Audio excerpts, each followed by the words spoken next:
Ladies and gentlemen, this is Envoy of Kairos, back for more Terraria, and this time, as I stated before, we're getting into building the jungle biome village.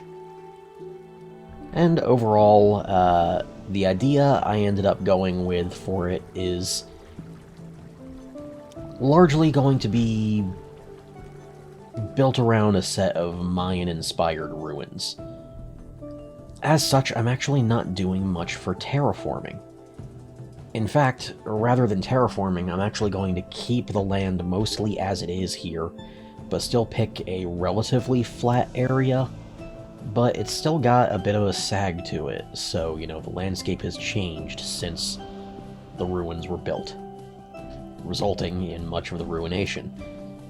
I'm basically going to have it so that some of nature has reclaimed the ruins, so I'm going to build their general structure, then intentionally break and misplace some pieces of it, and overgrow it with some mud and some jungle grass and vines and such.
Okay, so I kind of got caught up in the whole building process and forgot to do some commentary on my plans for this house before actually doing it.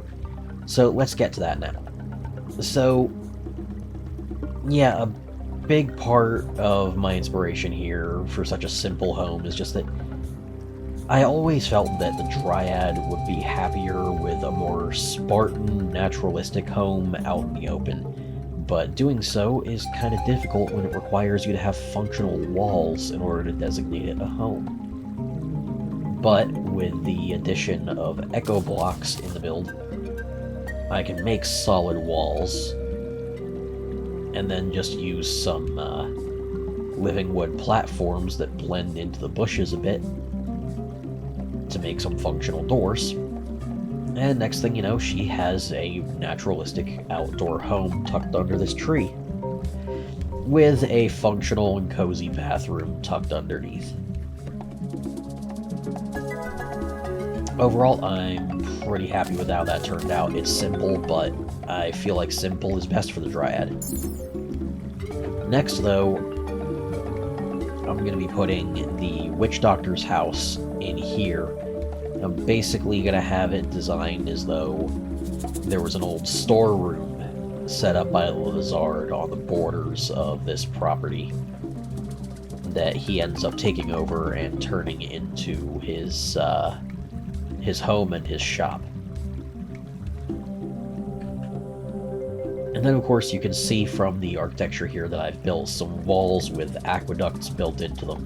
Because if you're going to have a good ancient civilization run by competent folks, there's going to be an aqueduct system, especially when there's water sources high up like this. So, I built the aqueduct walls, had them partially collapsed and sunken in sections. And each one of them ends with one of these lizard head statues. And of course, the same can be said of the one over here, which is much more intact than the other. And then, of course, right here in the middle, we have... Essentially, I wanted this to be akin to a Mayan or Aztec ziggurat.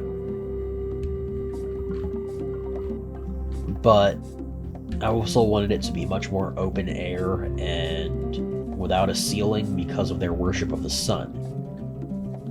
So I went with the usual lizard brick, some gold for the coloration of the sun, and the iridescent brick because I'm sure on the interior of a structure worshipping the sun, they would want something reflective. And iridescent brick does have an interesting reflective property. Let's just demonstrate that real quick. Best way to do that would probably be with the yellow torches.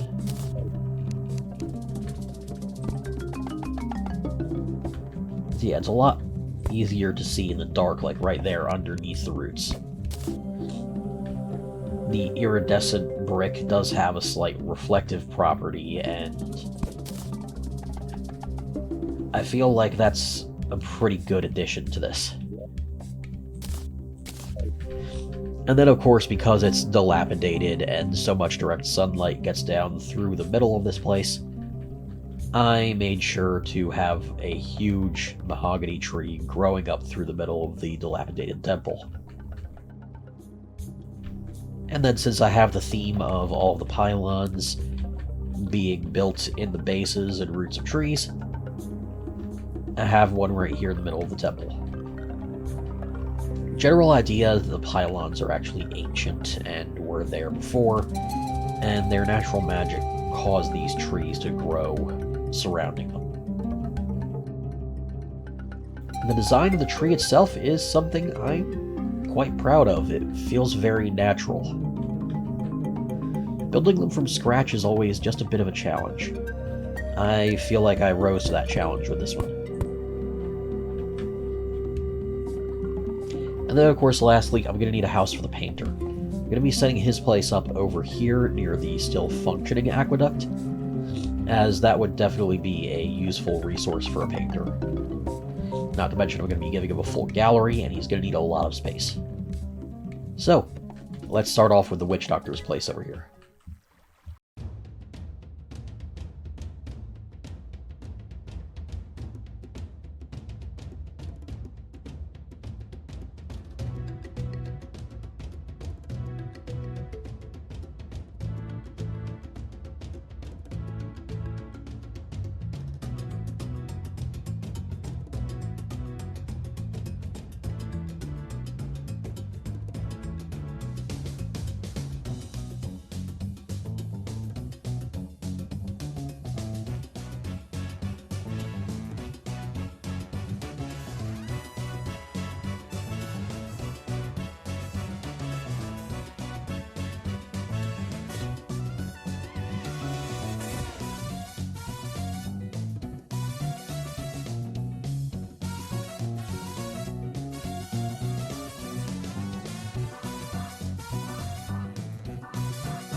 Okay, so I feel like I've done a sufficient amount of work to complete the shaman's house. So as you can see, I did go with the old storage unit concept for it, but the upheaval and alteration of the terrain over the years has disconnected and collapsed it so that the room that used to be in one singular, longer segment is now split into these 3 parts with mud bricks interconnecting it all. Which I feel overall does create the image of both a professional and ramshackle sort of house that uses a lot of natural materials on top of the lizard brick constructs, which I feel suits the shaman quite well. And of course I have this little effigy of the sun god here on the wall outside of his place and a couple of statues. Just a small, functional dining room for a couple of guests and some pelts he's collected. A small kitchen. Bathroom. Nothing too impressive, but it feels cozy. Same with the bedroom.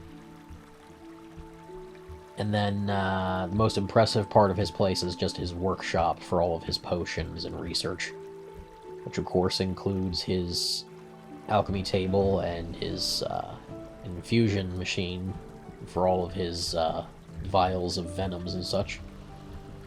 Little library to keep track of all of his research, and a little place for him to collect very large amounts of honey for his potions and such. I just love working with building with the hive materials, but you don't really get too many excuses to do so, and I feel like the shaman would be a pretty good beekeeper. Overall, I feel like this one is well completed. There's a lot of variety to it, a lot of detail. It fits well into the environment and into the lore of the area I've created. And now, all that remains is to build something over here on the other end of the temple for the painter. Hey, thanks for watching, guys. If you enjoyed the video, then be sure to leave a like, comment, and subscribe. And if you're looking to support me a little further, maybe get some bonus content, or just keep up with me and other fans, you can find links down in the description leading to my Patreon, my Discord, and my Twitter. And, if you're following me on Patreon, then you can expect some content polls to decide what's coming up on the channel, yet a little bit of background additions to some other series I've been working on, some more original and creative stuff. And who knows, if enough of you start supporting me soon, I might have a few other surprises up my sleeve too. Again, thanks for watching, and I hope to see you all again on the next video.